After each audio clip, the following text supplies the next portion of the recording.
86 ዓመት ያህል ነው ያጓጉት ህዝቡን። በዘመነ መሳፍንት የሰለጠኑ ባህታውያን ሚስዮናውያን ወንጌል ንስበክ እያሉ የጎጃም ንጉስ፣ የሸዋ ንጉስ፣ የእጁ ንጉስ፣ የጎንደር ንጉስ፣ የበጌምን ንጉስ፣ የትግሬ ንጉስ የምና የተለያየ መሳፍንቱን ንጉሰ ነገስት አለ እንደሚታወቀው መሳፍንቱ አሉ። መሳፍንቱን ሁሉም ሄዱና አንዱን መስፍን ሂደው ጌቶች ይነግሳሉ ህዝቤን ይጠብቁ ተብለዋል። እግዚአብሔር እረኛ አድርጌዎታለሁ ብለዋታል። ከዛሬ ጀምሮ ቀብቻለሁ ትነግሳለህ ብለዋልና በፍትርት አስተዳደር ተብለሃል ይሉታል። ማን አለ አባቴ ከበረሃነ የመጣሁኝ እግዚአብሔር ልኮይ ነው ይላል። ምክንያቱም ምን ያለ ጸጉሩ እንትን ያለ በቃ አረጋዊ የመሰለ ነው የመጣው፣ አክተር ነው የመጣው። እንግዲህ ምነግስ ከሆነ ጦር ሳላደራጅ እንዴት ይሆናልና ማደራጅ ጀምራል። ይሄ ደግሞ ሁሉም መሳፍንት ነው ትንቢቱ የተነገረው። ያም በልቡ አርጎ ባህታው የነገረውን ምነግስ መስሎት ሁሉም ማደራጅ ጀመሩ የሚዋጉበትን። እንዳደራጁ ደግሞ የነሱን ቆንስላ ደግሞ ሄደና የእንተና የጣሊያን ምናምን ንጉስ እኮ ይወድሃል መሳሪያ ያለው ለምን ወስዳ ትጓገማል? ባህታዊ ነግሮኛል። ምናልባት ይሄ መልእክቱ ይሄ ቢሆንስ አገኘሁን ይልና እንዴት በምን ልለውጥ ይሄን ያህል መጽሐፍ ብታመጣ ይሄን ያህል እያለ በብራና መጽሐፍ እየተለወጡ ጥቂት ሊቆመ ጠብቀኝ መሳሪያችን እየተቀበሉ መጽሐፎችን አሾለኳቸው። ከዚያ በኋላ መሳፍንቱ ውጊያ ጀመሩ። ምነግስ መስሏቸው ሲዋጉ ሰባኪዎች ደግሞ ወጡና ህዝቡን ደግሞ ዓለም ሊያልፍ ነው ምጽአት ደርሷል ወማቴዎስ ወንጌል ምዕራፍ 44 መንግስት በመንግስት ላይ ይነሳል ይላል። ይኸው ተነሳሳላችሁ አለቀ እያሉ ስብከት ጀመሩ። ዓለም ያልፍ መስሎት ህዝቡ ፈዘዘና መጠበቅ ምናምን አቆመ። እንዲህ አርገው በሉት። እንዲህ አርገው ነው የመጡት። ልክ የዓለም ብርሃን ባለፈው ሲሉን የነበሩት እኮ ይሄ ሚሽን እኮ ነው።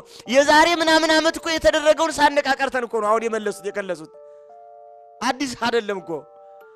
ከዚያ በኋላ ታስታውሳላችሁ የማህበረ ሥላሴ አባቶቻችን ባለውለታዎች የዚች ሀገር ካሳን ይዘው ያንን ገና ህፃኑን አስተምረው መቁጠሪያ መቁጠር ዳዊት መድገም የሀገር ፍቅር አስተምረው ሀገር እንዲሁና ተበትና ካሳ ብለው ያ ብላቴና ተነስቶ ኢትዮጵያ ወደ አንድ አድርጎ ሲያሰማራት ምን አረጉ መሰላችሁ? እንግዲህማ አንድ ልትሆን ነው ምን ይሻላል አሉና ወንጌል ሰባኪ ሰደዱ። ከየት መጣችሁ ነው? ከዚህ በየት አድርጋችሁ? በዚህ በአረብ ለምን ወንጌል ልንሰብክ አልወረደም አልተወለደም የሚል አገር ጥላችሁ እንዴት ወንጌል ትሰብካላችሁ? ውሸታም ብሎ አሰራቸው። ነቃብን አሉና ነገሩን ቀየሩ። በየት በኩል ሄዱ? በደቡብ ሄዱና ደቡብ ማስተማር ጀመሩ። እነ ከፋ እነ ጅማ ዙሪያ እነ ምናምን የዛሬ ወለጋ የመከራ ማት የሚወርድበት የዚያ ትምህርት ውጤት ነው። ነገራችን ላይ አስተምረው ቤርሳን ወራሪ እንደሆነች ንጉሱ እንደሚያረግባት ተጠቃሚ እንዴ ያስተማሩ ሄዱ። ካሳ ጉዳዩን ቴዎድሮስ ስለተረዱ በጎንደር በጎጃም በወሎ በተለያዩ ሊቃውንት ውጡና ደቡብ አስተምሩ አላችሁ። ምን ወንጌል እኛ ወንበር ነው የተማርነው እንጂ እኛ የፈለፈለነ ልንስተምር አልተማርንም አሉ። ይሄኛዎችም ደግሞ ማለት ነው እኛ ወንጌል ነው እንዴ ወንበር ነው እኛ አንድም ይያል ተማሪ አምጡ አሏቸው ንጉሱን። ተማሪ ይምጣና እንተርጉም ወንበር ነው የተማርነው። በዚህ ምክንያት ንጉሱ ያልሆነ አዋጅ አወጁ። ምን አይነት አዋጅ? ለአንድ ቤተክርስቲያን 5 ቄስ 1 መርጌታ ይበቃል፣ ከዚህ ውጭ እንዳለ ያሉ። ሲቸገሩ ይሄዳሉ ብለው ነው ንጉሱ። ይችን መግቢያ ያገኙና ሚስዮናን ተመልሰው መጡ። ንጉሱ ሃይማኖት የለው አይወድየው ቄስ አይወድ መርጌታ አይወድ ውጡ አላችሁ እኮ አሏቸው። ካህናት ተበቀሉት፣ ጣሉት። እንዲህ አድርገው እኮ ነው ሲሰሩ ይኖሩት። ስንቱን ሴራ ተናገረ ነው። ከዚያ በኋላ የመጣ ነው መንገድ 17 ዓመት ተራማጅ ለመባል በቃ በጣም ለውጠኛ ለመባል ማቴዎስ ማርቆስ ከማለክ ይልቅ እነ ማርክስ እነ ሌኒን እነ የግልስ እነ ማዋ እያለ የሚጠቅስ ቄስ ተፈጠረ። የሚጠቅስ ማለት ነው እንዳለ ስታሊን ሚል ማለት ነው። በነ ስታሊን ፍልስፍና የማቴዎስ ወንጌል ተቀየረ። አስተዛዛቢ እኮ ነው። 17 ዓመት 3000 ዓመት ይዞ የመጣውን እንዴት አድርጎ ጣለው? ለምን መሰላችሁ? ሀገራችን የመጣችው ያመነችው በመንግስታዊ ነው። እና አብርሃው አጽብሃ አመኑ፣ ሰው አመነ። እነ ባዚር አመኑ፣ ሰው አመነ። እነ ንግሥተ ሳባ አመኑ፣ ሰው አመነ።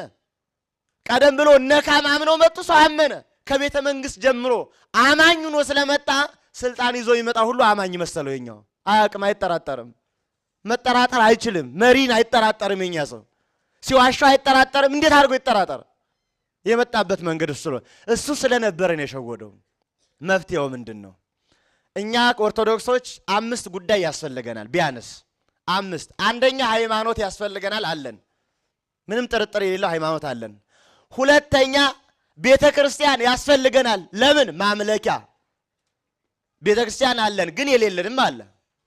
ቤተክርስቲያን የት ነው ምን ሰራት እንዳልን ሀገር ያስፈልገናል። ሶስተኛ ሀገር ብቻውን አይሰራምና ህዝብ ያስፈልገናል። አራተኛ ህዝብ ብቻውን ምን ያደርጋል? ታሪክ ዕውቀት ያስፈልገናል። አምስተኛ እንዲያው በጣም በትንሽ ባጭር ሐሳብ ሊሆን አይችልም። ጉዳዮቹ ረጅም ጊዜ ማቀድ ይጠይቀናል። ታውቃላችሁ ከ1965 ጀምሮ ቀደም ያለ ነው 400 ምናምን ዓመት አውርቻቸዋለሁ። ያ ባጭሩ ማለት ነው። ከ1965 ጀምሮ እስካሁን ድረስ ኦርቶዶክስ በቅጥቀጣ ውስጥ ነው ያለችው። በዋናነት ማለት በቅጥቀጣ ሳይሰለቹ እኮ ነው የሚቀጠቀጥ ሳይሰለቹ። ጧትም ማታም ስብሰባም እድገት እናድግ ነበር ማነቆ አለብን ማን አለ ኦርቶዶክስ እንዲናረግ ነበር ማን አለብን ኦርቶዶክስ ጧትም ማታም ሳያቋርጥ በታሪክ በሚዲያ በሪዮት በምኑ ስትቀጠቀጥ መጣች። አማራጩ ኦርቶዶክሳዊ ትርክቱን የማንሳት ኃላፊነት አለብን። ባልሆነ ምክንያት የተተረከ ትርክትን ቤተክርስቲያን ላይ የተደረገውን ጣላሸት ማንሳት ግድ ይለናል።